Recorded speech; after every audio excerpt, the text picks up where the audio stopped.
WBSSC ৭ই মে supreme কোর্টের যে অর্ডার কপি সেটি চলে এসছে। সেই অর্ডার কপির যে পুরো বাংলা বিশ্লেষণ সেটি আমি আপনাদের সাথে করার চেষ্টা করছি। এখানে দেখুন ৭ই মে যে অর্ডার কপিটি দেওয়া হয়েছিল মহামান্য চিফ জাস্টিসের বেঞ্চ থেকে, 3 জাজেস বেঞ্চ থেকে সেই অর্ডার কপিটি পাবলিশড হয়ে গেছে। সেই অর্ডার কপির ডিটেলস ভিডিও এখানে আপনাদের সাথে করার চেষ্টা করছি। সেখানে কী কী বলা হয়েছে সেই পুরো ম্যাটারগুলো। প্রথমেই লেখা আছে দেখুন, আপন hearing the council the court made the following order.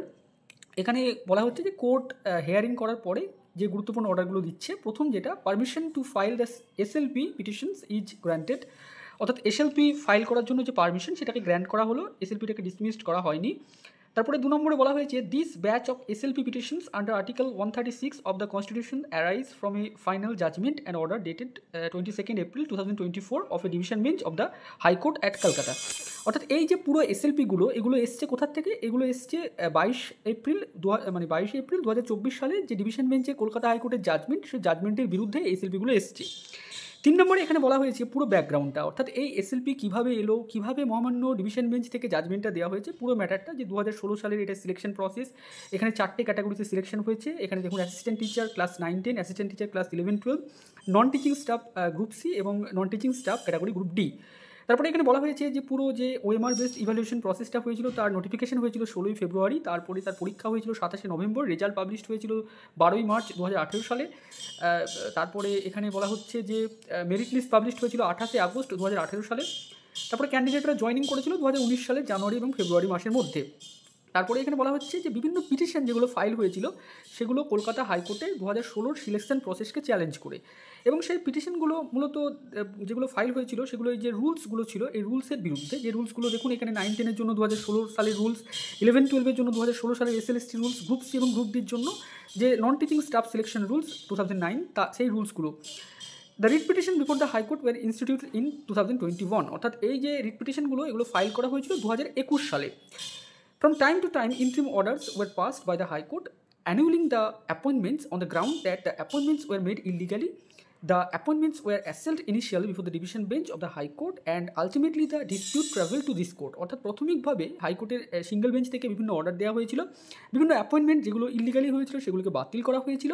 তার পরবর্তীতে সেই বাতিল অ্যাপয়েন্টমেন্টগুলোকে চ্যালেঞ্জ করে ডিভিশন বেঞ্চে যাওয়া হয় কলকাতা হাইকোর্টে। ডিভিশন বেঞ্চ প্রাথমিকভাবে সেগুলোকে অ্যাসেল্ট করে এবং তার পরবর্তীতে এই ম্যাটারটি সুপ্রিম কোর্টে গেছিল। তারপরে বলছে, by its order dated 9 November 2023, this court held that the direction of the high court for the termination of the services of candidates at the interim stage even before the final disposal of the petitions ought to have been avoided. অর্থাৎ 9 November মহামান্য supreme court থেকে একটি order দেওয়া হয়েছিল যেখানে বলা হয়েছিল যে প্রাথমিকভাবে চাকরি বাতিল করা এটা অ্যাভয়েডেড করতে, এবং তারা কী করেছিল, তারা এই যে অচিন্ত কুমার মণ্ডল এই ভার্সেস লক্ষ্মী টুঙ্গা, এই কোর্টটাকে তারা কী করেছিল, এই কেসটাকে তারা পাঠিয়েছিল আপনার কলকাতা হাইকোর্টের একটি ডিভিশন বেঞ্চ গঠন করে পাঠিয়েছিল। তারপরে এই কলকাতা হাইকোর্টের ডিভিশন বেঞ্চ কী করেছিল, তার যে ফাইনাল অর্ডার দেওয়ার জন্য পাঠানো হয়েছিল এবং সেখানে তারা এই যে পুরো অ্যাপয়েন্টমেন্টগুলোকে তারা ক্যান্সেল করেছিল। কী কারণে ক্যান্সেল করেছিল না, তো আর্টিকেল 14 এবং আর্টিকেল 16 সেটা ভায়োলেশন হয়েছে, তার ফলে 25,000 চাকরি তারা বাতিল করেছিল। তারপরে বলছে এখানে যে during the course of the hearing of the case before the high court there was a direction to the CBI investigation to conduct an investigation in regard to the alleged acts of criminal wrongdoing arising from the selection process. The order dated 9 November 2023 directed the CBI to complete its investigation within 2 months and to submit a report to the High Court. In the meantime, this court directed that the appointments which have been made shall stand protected for a period of 6 months to enable the division bench to adjudicate the matter. অর্থাৎ বলা হয়েছিল এখানে যে 9 November supreme court থেকে যে বিষয়টি বলা হয়েছিল যে কলকাতা হাইকোর্টের ডিভিশন বেঞ্চ গঠন করতে হবে এবং এই এসএসসি পুরো ম্যাটারটাকে দেখতে হবে। ততদিন অবধি সিবিআই তদন্ত করবে, 2 মাসের মধ্যে রিপোর্ট জমা দেবে এবং তার মধ্যে 6 মাসের একটি ইন্টারিম প্রোটেকশন দেওয়া হয়েছিল ক্যান্ডিডেটদেরকে, যে তাদের চাকরিটা এই সময়ে বাতিল হবে না। তারপরে বলা হয়েছিল যে এই যে before the high court as indeed before this court in the earlier proceedings a fundamental issue which arose the consideration was in regard to the admissibility of the OMR sheet image which have been recovered by the CBI. অর্থাৎ হাইকোর্টে যে বিষয়টা উঠে এসেছিল মূলত, যে CBI যে ওয়েমারগুলো উদ্ধার করেছে তার অ্যাডমিসিবিলিটিটা আছে কি নেই, এই কোশ্চেনটা হাইকোর্টে উঠে এসেছিল।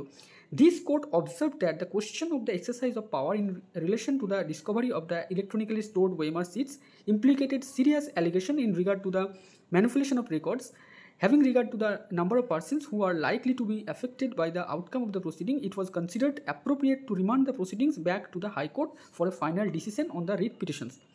অর্থাৎ এই যে কোর্ট, অর্থাৎ মহামান্য সুপ্রিম কোর্ট 9 নভেম্বর যে জাজমেন্টটা দিয়েছিল, সেখানে মূলত তারা বলেছিল যে ডকুমেন্টের ওপরে সিরিয়াস অ্যালিগেশন আসছে যে ওএমআর ম্যানিপুলেশন করে চাকরি দেওয়া হয়েছে এবং সার্ভার যে ডাটা ছিল এসএসসির, সেই ডাটাটাকে ম্যানিপুলেশন করা হয়েছে, অরিজিনাল ওএমআর সিটে যা নম্বর তার থেকে বেশি নম্বর দেওয়া হয়েছে এবং তারা রুল 17 প্রয়োগ করে চাকরি বাতিল করেছে। তো এই ম্যাটারগুলোর যে আউটকাম, সেই আউটকামের ফলে তো অনেকে চাকরি বাতিল হয়ে যেতে পারে। তার জন্য এই কোর্ট থেকে ডিরেকশন দেওয়া হয়েছিল মহামান্য ডিভিশন বেঞ্চকে যে তারা যেন ওএমআর সিটের যে অ্যাডমিসিবিলিটি এইটাকে যেন খতিয়ে দেখে এবং এই পুরো বিষয়টাকে তারা যেন নতুন করে অ্যাফ্রেশ, তারা যেন বিষয়টাকে আরোভাবে বিচার করে। তার জন্য ডিভিশন বেঞ্চে এই ম্যাটারটি গেছিলো। অর্থাৎ এগুলো ব্যাকগ্রাউন্ডগুলো বলা হয়েছে যে কীভাবে এই ম্যাটারটি ডিভিশন বেঞ্চে এসছে, কীভাবে ডিভিশন বেঞ্চ জাজমেন্ট দিয়েছে। Before dealing further on the ultimate direction which have been issued by the High Court, it would be necessary to note at this stage that three reports were filed by the CBI after the remand of the proceedings. The impugned judgment of the High Court has dealt with the reports of the CBI. It would be necessary at this stage to make brief reference to the report dated 5 February 2024, which the final report which was filed before the High Court. অর্থাৎ হাইকোর্টে division বেঞ্চে যে CBI 3টে report জমা দিয়েছিল, সেই 3টে রিপোর্টের মধ্যে 5ই ফেব্রুয়ারি যে রিপোর্টটা তারা দিয়েছিল, সেই রিপোর্টটা মনে করা হচ্ছে, সুপ্রিম কোর্ট বলছেন যে সেই রিপোর্টটা আমাদের তুলে দেওয়া উচিত। তার কারণ সেই রিপোর্টে অনেক ইম্পর্টেন্ট কথা লেখা আছে। কী কী বিষয় লেখা আছে এখানে রিপোর্টে? The report of the CBI notes that the West Bengal School Service Commission had awarded a work order to a company by the name NISA Communication Private Limited for scanning and evaluation of the OMR seats pertaining to the selection test for each of the 4 categories. অর্থাৎ এই report থেকে দেখা যাচ্ছে যে school service commission তারা কাজের order দিয়েছিল নাইসাকে OMR scan করার জন্য। The scanning of OMR seats was undertaken by the aforesaid company at the office of the SSC. অর্থাৎ সেই নাইসা তারা যে ওএমআর সিট স্ক্যান করেছিল এসএসসির অফিসেই।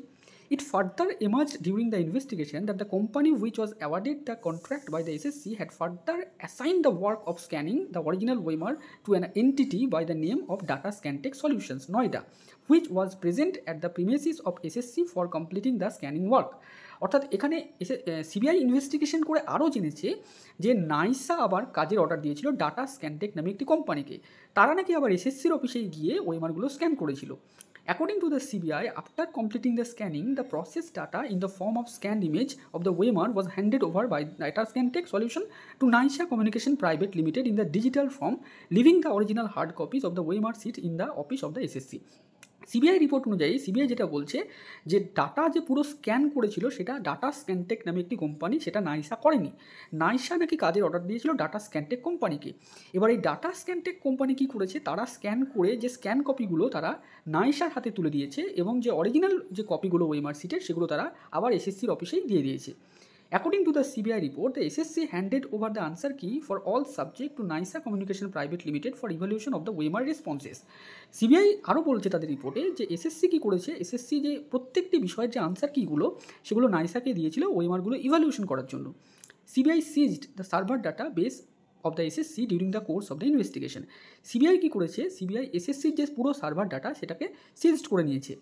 On 15 and 16 September 2022, there 3 hard disks were recovered from the residence of a person by the name of Pankaj Bansal, a former employee of NISA Communication Private Limited at Ghaziabad.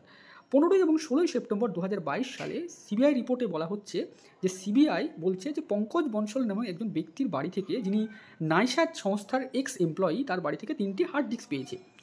সেই 3টে hard ডিস্কে CBI যেটা উল্লেখ করেছে যে সেখানেই নাকি যে স্ক্যানের OMR sheet বিভিন্ন ডাটা তারা পেয়েছে এবং সেখান থেকে তারা এসএসসির সার্ভার ডাটাকে মিলিয়ে দেখেছে যে সেই ডাটা মিলছে না, ম্যাচ করছে না, অতএব সেখানে ম্যানিপুলেশন হয়েছে।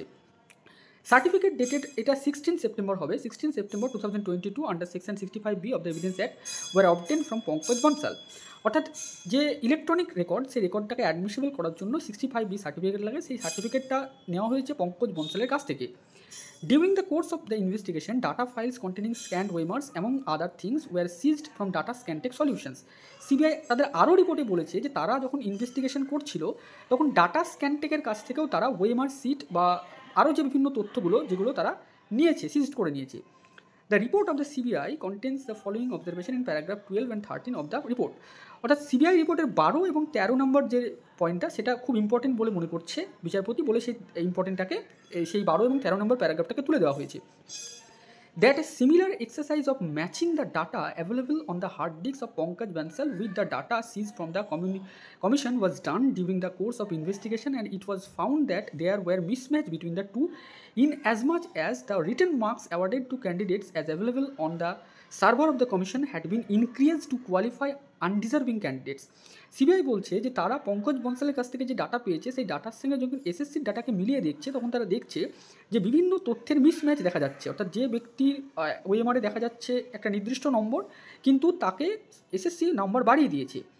This mismatch establishes that manipulation in marks of written examination in the case of any candidates was resorted to and such candidates were identified. তাহলে সিবিআই এর রিপোর্ট থেকে দেখা যাচ্ছে বা সিবিআই বলছে যে তারা এসএসসির যে রিটেন এক্সামিনেশন মার্কসের ক্ষেত্রে ম্যানিপুলেশন পেয়েছে এবং যাদের ক্ষেত্রে ম্যানিপুলেশন পেয়েছে তাদেরকে আইডেন্টিফাইডও করা গেছে। The comparison of this actual or genuine OMR marks with the OMR marks available in WBSSC server shows that there is manipulation in 952 number of candidates of 910, 907 number of candidates of 1112, 3481 number of candidates of Group C candidates and 2823 number of candidates of Group D candidates. অর্থাৎ CBI যে ম্যানিপুলেশনগুলো খুঁজে পেয়েছে সেখানে কোন ক্যাটাগরিতে কতজন ক্যান্ডিডেটের বিরুদ্ধে তারা ম্যানিপুলেশন পেয়েছে সেই ডাটাটা এখানে দেওয়া হয়েছে। That during the course of investigation, several emails were found to have been exchanged between the accused official of the commission, certain private person and officials of NISA. These emails contained list of candidates whose OMR marks were found to be increased in the server of the commission. অর্থাৎ এক্ষেত্রে CBI রিপোর্টে বলছে যে CBI বিভিন্ন email খুঁজে পেয়েছে নাইসার কর্মচারীদের কাছ থেকে এবং তারা এই ইমেলের মাধ্যমে দেখেছে যে যে সমস্ত ক্যান্ডিডেটের নাম্বার বাড়ানো হয়েছে তাদেরই নাম রয়েছে সেই ইমেলে। Besides this, emails have been exchanged between the staff of NISA themselves containing manipulated data of candidates. This shows the complicity of officials of NISA in this conspiracy. CBI আরও বলছে যে নাইসার বিভিন্ন কর্মচারীদের মধ্যেও কিন্তু বিভিন্ন ইমেল পাঠানো হয়েছিল যেগুলোর মাধ্যমে এস্টাবলিশড হচ্ছে যে নাইসাও কিন্তু এই পুরো দুর্নীতির মধ্যে জড়িত। The above investigation by the CBI indicates that it has found a manipulation in respect of 952 candidates for the selection process of assistant teacher for class 9-10. In the case of 907 candidates for 11-12, 3481 candidates of Group C, 2823 candidates of Group D. Apart from the above report of the CBI, the impugned judgment of the High Court contained in paragraph 240 a reference to the fact that SSC had submitted a statistical report of the 4 selection process tabulating the alleged irregularities. The tabulation is reproduced below for convenience of reference. এখানে বলা হচ্ছে যে কোন ক্যাটাগরিতে কত manipulation পাওয়া গেছে তার যে রিপোর্ট এসএসসি তুলে দিয়েছিল হাইকোর্টের ডিভিশন বেঞ্চে সেই রিপোর্টটাকে এখানে আবার তুলে দেওয়া হচ্ছে। সেখানে দেখা যাচ্ছে 9-10 ক্ষেত্রে টোটাল রেকমেন্ডেশন 11,610টি, ওএমআরে 808টি অ্যালিজড ইরেগুলারিটি পাওয়া গেছিলো, র্যাঙ্ক জাম্পিং 185 এবং টোটাল হচ্ছে 993টি, টোটাল হচ্ছে 8.50%। এরকমভাবে 9-10 পরে 11-12 810টি টোটাল, গ্রুপ সিতে 783, গ্রুপ ডিতে 1741, গ্রুপ ডিতে সবথেকে বেশি 44.87% অ্যালিজড যে ইরেগুলারিটি সেটা পাওয়া গেছে। The high court has also noted that in response to its queries, the SSC had submitted details of the recommendation which were made by it in respect of the 4 categories and the number of appointments issued by the board. The figures submitted by the SSC indicated that the actual number of persons who were appointed by the board was in excess of the recommendations made by the SSC to the following extent. এক্ষেত্রে বিচারপতি বলছেন যে হাইকোর্টের division বেঞ্চে SSC যে রিপোর্টগুলো দিয়েছিল সেখানে তারা বলছে যে তারা যে রেকমেন্ডেশন করেছে তার বেশি অ্যাপয়েন্টমেন্ট হয়ে গেছে। এক্ষেত্রে 9-10 ক্ষেত্রে 1539 জন ব্যক্তি এক্সেস অ্যাপয়েন্টমেন্ট পেয়ে গেছে, 11-12 ক্ষেত্রে 199 জন ব্যক্তি এক্সেস অ্যাপয়েন্টমেন্ট হয়ে গেছে। মানে এদেরকে এসএসসি কোনো রেকমেন্ডেশনই দেয়নি, এদের প্যানেলে কোনো নামই নেই, অথচ এরা রেকমেন্ডেশন পেয়ে গেছেন। গ্রুপ ডির ক্ষেত্রে 669, গ্রুপ সির ক্ষেত্রে 416। অর্থাৎ এদের এমন অবস্থা যে এদের হয়তো প্যানেলে নাম নেই, নয়তো প্যানেলে নাম থাকলেও এসএসসি কিন্তু এদেরকে রেকমেন্ডেশনই করেনি, অর্থাৎ হয়তো এরা ইন্টারভিউয়ে ডাকই পায়নি, অথবা এমন হতে পারে এরা ওয়েটিংয়ের শেষ দিকে ছিল যাদেরকে এসএসসি রেকমেন্ডেশনের জন্য বা কাউন্সিলের জন্য ডাকেইনি, অথচ এদেরকে অ্যাপয়েন্টমেন্ট দেওয়া হয়ে গেছে। তো এই ক্যান্ডিডেটের ক্যাটাগরি হচ্ছে এতগুলো। On the basis of the data which was submitted before it by the SSC, the High Court has observed in paragraph 241 that the illegalities admitted by the SSC cannot be said to be within tolerable margins in a selection process of a large magnitude, and that the SSC itself did not discount the fact that the possibility of the existence of further illegalities may still exist. 241 নম্বর প্যারাগ্রাফের হাইকোর্টের যে judgement division বেঞ্চের, সেখানে high court যেটা বলেছিল যে SSC যে ইলিগালিটি commit করে নিচ্ছে বা যেগুলো বলছে সেগুলো টলারেবল নয়, অর্থাৎ সেগুলোকে মানে সহ্য করা যাচ্ছে না, এত ইলিগালিটি এসএসসি করেছে। তার ফলে কি, এবং এসএসসি এটা বলতেও পারছে না যে আরও ভবিষ্যতে কোনো ইলিগালিটি হয়েছে কিনা। তার মানে এসএসসি যেটা বলেছিল যে এত পার্সেন্ট তাদের অবৈধ, এত পার্সেন্ট বৈধ, এক্ষেত্রে যে বৈধ লিস্ট তারা দেখাবে বলেছিল, সেখানেও যে আরও কোনো ইলিগালিটি হয়নি, এটা কিন্তু এসএসসি বলতে পারছে না, যেটা 241 নম্বর প্যারাগ্রাফে ডিভিশন বেঞ্চের জাজমেন্টে বলা হয়েছে।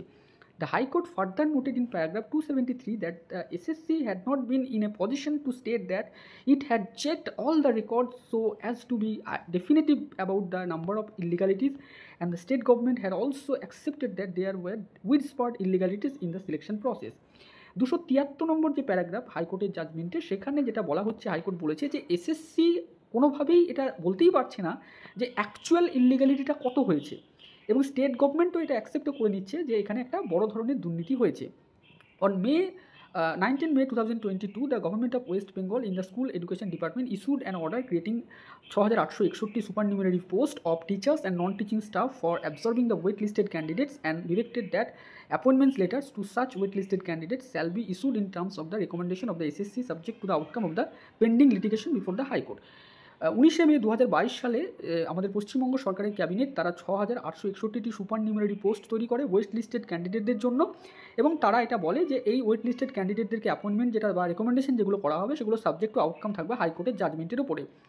During the course of the hearing, this court has been informed that petitions under Article 226 of the Constitution, এখানে নম্বরটা দেওয়া আছে, have been instituted before the High Court to challenge the order of the government creating the supernumerary post to accommodate the wait list candidates. By an interim order, the government order creating the supernumerary post have been stayed. অর্থাৎ হাইকোর্টে যে বিষয়টি বলেছিল সরকার যে তারা supernumerary post তৈরি করে wait list ক্যান্ডিডেটদেরকে চাকরি দেবে, এই বিষয়টা চ্যালেঞ্জ হয় এবং তারপরে হাইকোর্ট এটাকে স্টে করে দিয়েছিল। It is common ground that the above petitions were pending before the high court, অর্থাৎ এই ম্যাটারটা যেহেতু হাইকোর্টে পেন্ডিং অবস্থায় ছিল। In this backdrop, the high court by its impugned order has while setting aside the appointments directed that, অর্থাৎ এই backdrop মানে এই বিষয়গুলোর পরিপ্রেক্ষিতে হাইকোর্ট অর্থাৎ কলকাতা হাইকোর্টের ডিভিশন বেঞ্চ যে অর্ডারগুলো দিয়েছিল, the OMR sheets available in 3 hard disk must be uploaded on the website of the SSC, অর্থাৎ যে ওয়েমার সিটগুলো পাওয়া গেছিলো হার্ড ডিস্কে সেগুলোকে এসএসসির ওয়েবসাইটে আপলোড করতে হবে। Persons who had been appointed from outside the panel after the expiry of the panel against the submission of blank OMR seats must return all the remuneration and benefits received by them to the state exchequer together with interest 12% per annum, failing which the outstanding would be recovered as arrears of land revenue, অর্থাৎ এই যে বেতন ফেরত লাগবে সবাইকে 12% ইন্টারেস্টে যাদের চাকরির ক্ষেত্রে অনিয়ম হয়েছে বলে বিচারপতিরা মনে করছেন। এটা হাইকোর্টের যে নির্দেশ ছিল সেটাকে বিচারপতিরা তুলে দিচ্ছেন যে হাইকোর্ট কী কী অর্ডার দিয়েছিল। CBI shall interrogate all persons who had received appointments, অর্থাৎ সিবিআই প্রত্যেককেই করতে পারবে, ইন্ট্রোগেট করতে পারবে যারা অ্যাপয়েন্টমেন্ট পেয়েছিল, যারা বিভিন্নভাবে অনৈতিকভাবে অ্যাপয়েন্টমেন্ট পেয়েছিল তাদেরকে, এবং সিবিআই তাদেরকে কাস্টোডিয়াল ইন্ট্রোগেশনও করতে পারবে। CBI shall undertake a further investigation with regard to the persons, state গভর্নমেন্টের যে ক্যাবিনেটের ক্ষেত্রে সুপারনিউমারি পোস্ট সেক্ষেত্রেও সিবিআই ইনভেস্টিগেশন করতে পারবে, তাদেরকে কাস্টোডিয়াল ইন্ট্রোগেশন করতে পারবে। SSC shall undertake a fresh selection process, এসএসসিকে নতুন করে একটি সিলেকশন প্রসেস নিতে বলা হয়েছিল, এবং other consequential direction have been issued, এবং আরও অন্যান্য ডিরেকশন দেওয়া হয়েছিল। এইখান থেকে বিচারপতির এবার অর্ডারটা শুরু হচ্ছে। এগুলো যেগুলো আমি আগে বললাম সেগুলো কি, যেগুলো এই মামলায় যে বিষয়গুলো আগে হয়েছে সেগুলোই বিচারপতি এখানে বললেন। 25 নম্বর পয়েন্ট থেকে বিচারপতি এবার এই আজকের যে অর্থাৎ 7ই মে যে জাজমেন্ট সেটা কিন্তু বা অর্ডার সেটা কিন্তু লিখছেন। সেখানে উনি বলছেন প্রথমেই, the primary submissions which have been argued during the course of the hearing by counsel appearing on behalf of the petitioners fall under 4 broad heads. যারা পিটিশনার ছিলেন অর্থাৎ যারা ডিভিশন বেঞ্চের যে জাজমেন্ট সেটাকে চ্যালেঞ্জ করে সুপ্রিম কোর্টে এসএলপি ফাইল করেছেন, তারা যে আর্গুমেন্টটা করেছেন সেই আর্গুমেন্ট থেকে 4টে পয়েন্ট উঠে এসেছে। কী কী 4টে পয়েন্ট? প্রথম পয়েন্ট হচ্ছে, the data on the basis of which the high court has set aside the appointments of nearly 25,000 persons including assistant teachers and those appointment of to non teaching group C group D post in suspect, অর্থাৎ যে ডাটাটা পাওয়া গেছে যার ভিত্তিতে অর্থাৎ group C group D assistant teacher যাদের চাকরি বাতিল করা হয়েছে সেই ডাটাটাকে সাসপেক্ট করছে তারা, অর্থাৎ এক্ষেত্রে ওয়েমার সিট যেগুলো পাওয়া গেছে বা সিবিআই যে রিপোর্ট দিয়েছে সেই প্রত্যেকটা জিনিসকে তারা সাসপেক্ট করছে বা তারা সন্দেহ প্রকাশ করছে। The foundation of the exercise is the certificate under section 65B issued by Pankaj Bansal, a former employee of NISA Communication Private Limited, from whose possession the 3 hard disks were seized. অর্থাৎ 65B সার্টিফিকেট যেভাবে দেওয়া হয়েছে বা তার যে foundation সেই এবং তার যে পুরো এক্সারসাইজটা সেইটার বিষয়ে তারা প্রশ্ন তুলেছে এবং সেক্ষেত্রে নাইসার যে এক্স এমপ্লয়ি পঙ্কজ বনসাল যে সার্টিফিকেটটা দিয়েছে সেইটা নিয়েই তারা প্রশ্ন তুলেছে। তাহলে পিটিশনারদের মূলত প্রশ্ন এইটা 1 নম্বর। 2 নম্বরে পিটিশনাররা যেটা প্রশ্ন তুলেছে, in a selection process having such a large magnitude, cancellation of the entirety of the selected list should be a matter of last recourse। অর্থাৎ একটা সিলেকশন প্রসেসে পুরো সিলেকশন প্রসেসকে ক্যান্সেল করে দেওয়াটা হচ্ছে একটা শেষ পথ। Where a segregation of the tainted candidates is possible, only such appointments should be directed to be discontinued. যেখানে সেগ্রিগেশন করা সম্ভব, যারা অনৈতিকভাবে বা ইলিগালি অ্যাপয়েন্টমেন্ট পেয়েছে তাদের থেকে বৈধ অ্যাপয়েন্টমেন্টের যেখানে সেগ্রিগেশন করা সম্ভব, সেখানে শুধুমাত্র অবৈধ অ্যাপয়েন্টমেন্ট যারা পেয়েছেন তাদেরকেই বাদ দেওয়া উচিত। 3 নম্বর পিটিশনাররা যেটা বলেছেন, the above consideration must apply to a fortiori in a situation where the positions where the petitions were filed nearly 3 years after the appointments were made. The direction to set aside the entirety of the appointments would have serious repercussion of employees who have served the state. এখানে বলা হচ্ছে যারা petition file করেছেন তারা তো maintainability নেই, তারা 3 বছর পর গিয়ে পিটিশনগুলো ফাইল করেছেন, তাদের সেই পিটিশনের ভিত্তিতে পুরো প্যানেলটাকেই বাতিল করে দেওয়া এটা সঠিক নয়। তারপরে 4 নম্বরে তারা যে পয়েন্টটা তুলেছেন, where the appointments which are tainted are capable of being identified, it was manifestly unjust for the High Court to set aside the entire process। যেখানে অ্যাপয়েন্টমেন্ট মানে যারা চাকরি পেয়েছেন অবৈধভাবে টেন্টেডভাবে আর ক্যাপাবল অফ বিং আইডেন্টিফাইড তাদেরকে চিহ্নিত করা সম্ভব, সেখানে এটা মানে আনজাস্ট বা সেখানে এটা মানে বলা যেতে পারে অনৈতিক ফর দ্য হাইকোর্টের ক্ষেত্রে এটা ভুল হয়েছে to set aside the entire process, পুরো প্যানেলটাকে বাতিল করে দেওয়াটা এক্ষেত্রে ভুল হয়েছে। তো এই 4টে পয়েন্টে মূলত পিটিশনাররা তারা আর্গুমেন্ট করেছেন। এবার 26 নম্বর পয়েন্টে যারা রেসপন্ডেন্ট মানে যারা এই হাইকোর্টের জাজমেন্টটাকে সাপোর্ট করছেন তারা যেটা বলছেন যে both the SSC and the state government were not in a position to state the possibility of further illegalities can be ruled out. অর্থাৎ বিকাশ রঞ্জন ভট্টাচার্য, মনীন্দ্র সিং যারা হাইকোর্টের জাজমেন্টটাকে সাপোর্ট করছেন তারা যেটা বলছেন যে এক্ষেত্রে এসএসসি এবং স্টেট গভর্নমেন্ট তারা এটা অ্যাসিওরই করতে পারছে না যে ভবিষ্যতে বা এই প্যানেলের মধ্যে আরও কোনো ইলিগালিটি কি নেই বা যতটুকু আইডেন্টিফাই করা গেছে তার বাইরে কি আরও কোনো ইলিগালিটি থাকতে পারে না, এই বিষয়টাকে তারা তো অ্যাসিওরই করতে পারছে না।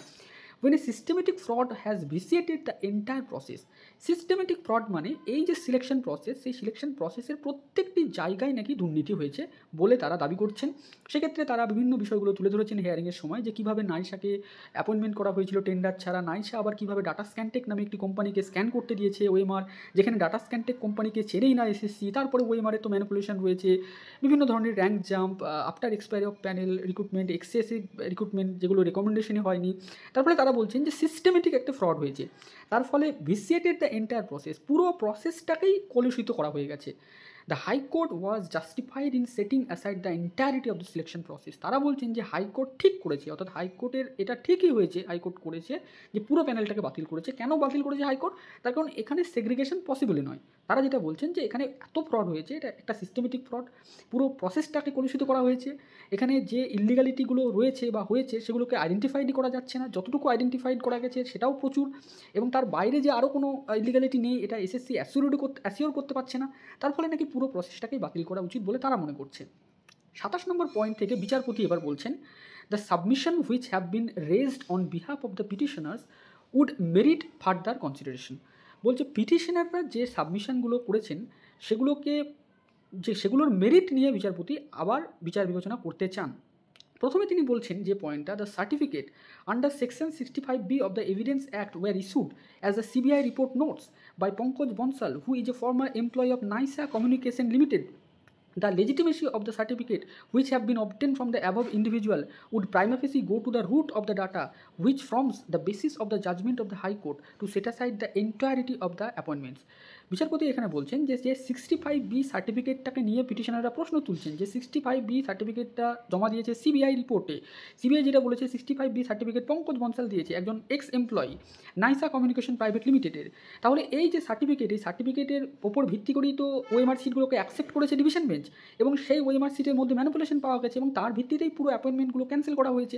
তাহলে এই পুরো প্রসেসটা নিয়ে যে যারা পিটিশনার রয়েছেন, যাদের বিরুদ্ধে অভিযোগ, তারা প্রশ্ন তুলেছেন, তারা বলছেন 65B সার্টিফিকেটটা ঠিকঠাকভাবে করা হয়নি, বা তারা যাবতীয় তাদের মতো করে যে বিষয়গুলো তুলেছেন সেগুলো নিয়ে বিচারপতি মনে করছেন যে তার মেরিটটাকে আরেকবার কনসিডার তারা করা উচিত বা সেই বিষয়টাকে আরেকবার দেখা উচিত, এবং তিনি সেটা দেখতে চাইছেন। 28 নম্বর পয়েন্টে বিচারপতি বলছেন, from the material which has been placed on the record before the high court by the SSC and by the CBI during the course of its investigation.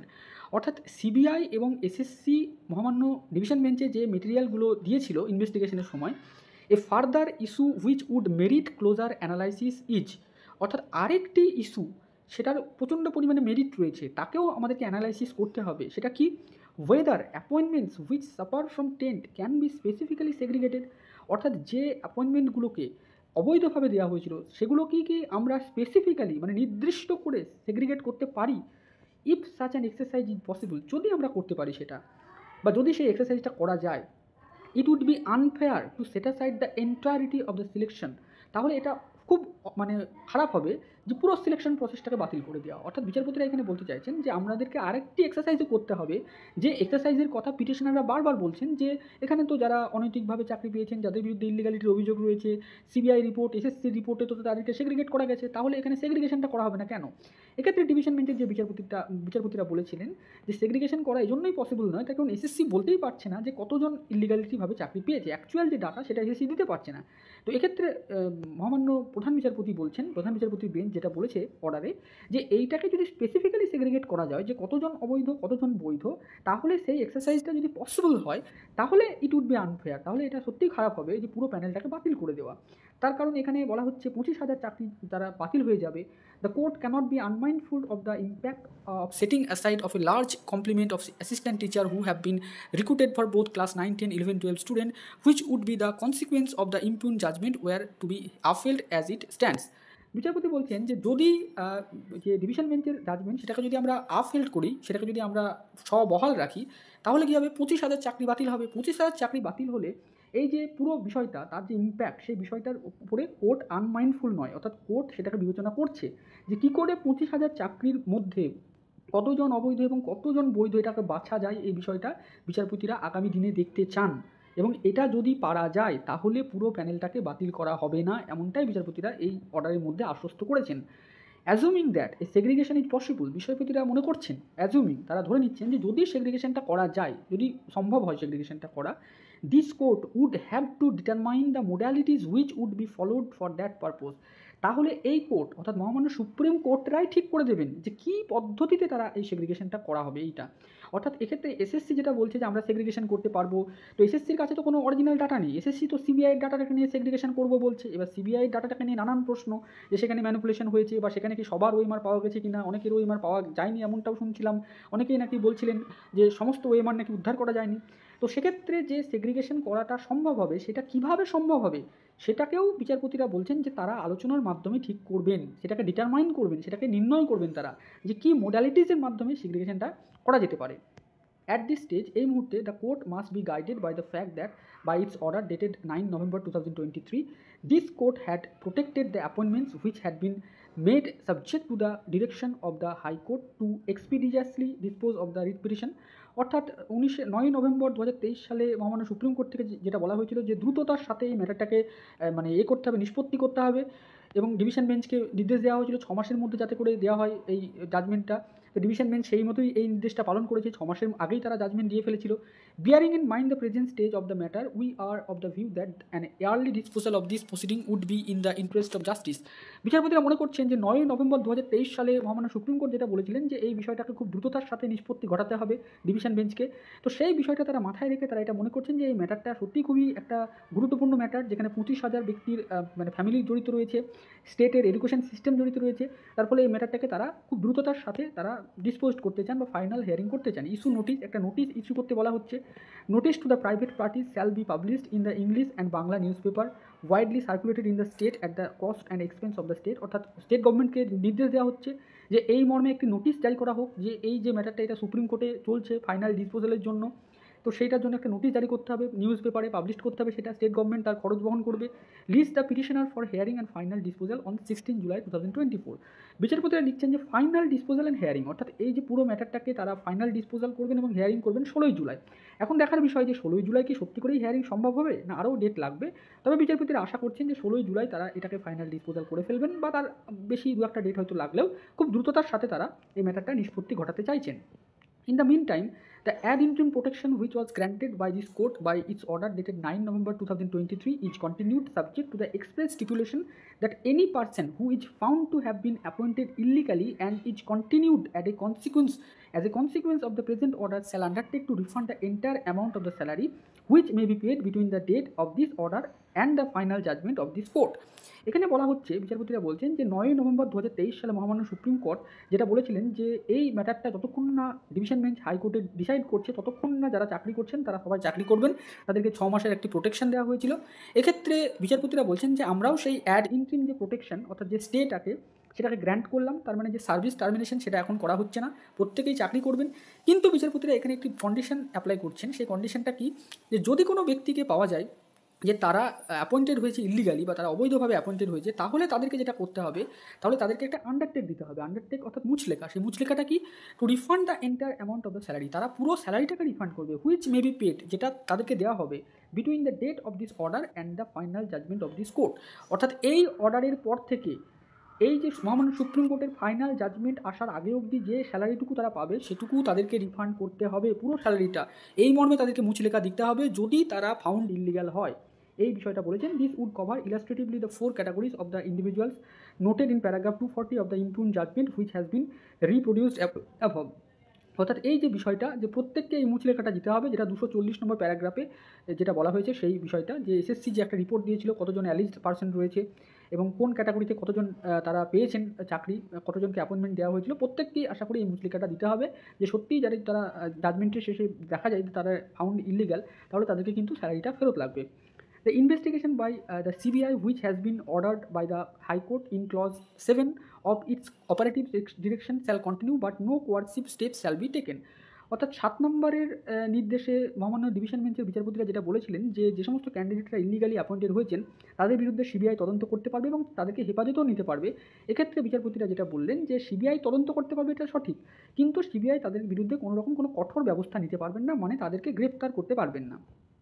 36 নম্বর পয়েন্টে যেটা বলা হচ্ছে যে এই যে সুপার নিউমেরারি পোস্টের ব্যাপার, যেটা ক্লজ 8-এ লেখা রয়েছে সেইটা, এবং সেখানে তারা যেটা বলছেন যে সুপার নিউমেরারি পোস্টের যে পুরো পার্টটা সেটা কিন্তু স্টে করা হলো। এখানে লেখা আছে দেখুন, high court where the creation of supernumerary post has been stayed. অর্থাৎ তার ফলে এই যে পুরো সুপার নিউমেরিকারের ব্যাপারটা এটা কিন্তু স্টে করা হলো। The earlier order of this court in regard to the above direction of the High Court shall continue to remain in force. অর্থাৎ এই কোর্ট থেকে যে আর্লিয়ার অর্ডার বা আগে যে কোনো অর্ডার দেওয়া হয়েছিল সেটা কন্টিনিউ থাকলো। Subject to the above stipulation the judgment of the high court dated 22 April shall remain stayed till the disposal of the present proceeding. অর্থাৎ পুরো যে জাজমেন্টটা, যে স্যালারি ফেরত লাগবে, অর্থাৎ যারা চাকরি পেয়েছিলেন তাদেরকে বলা হয়েছিল 4 সপ্তাহের মধ্যে স্যালারি ফেরত দিতে হবে, সুপার নিউমেরিক্যাল পোস্টের যে ব্যাপারটা, সে পুরো পার্টটাকে স্টে করে রাখা হলো। শুধুমাত্র সিবিআই তদন্তের পার্টটা তদন্ত চলবে, তদন্তের কোনো রকম কোনো মানে স্থগিতাদেশ দেওয়া হয়নি, কিন্তু কারোর বিরুদ্ধে কোনো কোয়ার্সিভ স্টেপ নেওয়া যাবে না, সেটা মন্ত্রিসভা হোক বা সেটা ক্যান্ডিডেটরা হোক। তো এই হচ্ছে মহামান্য সুপ্রিম কোর্টের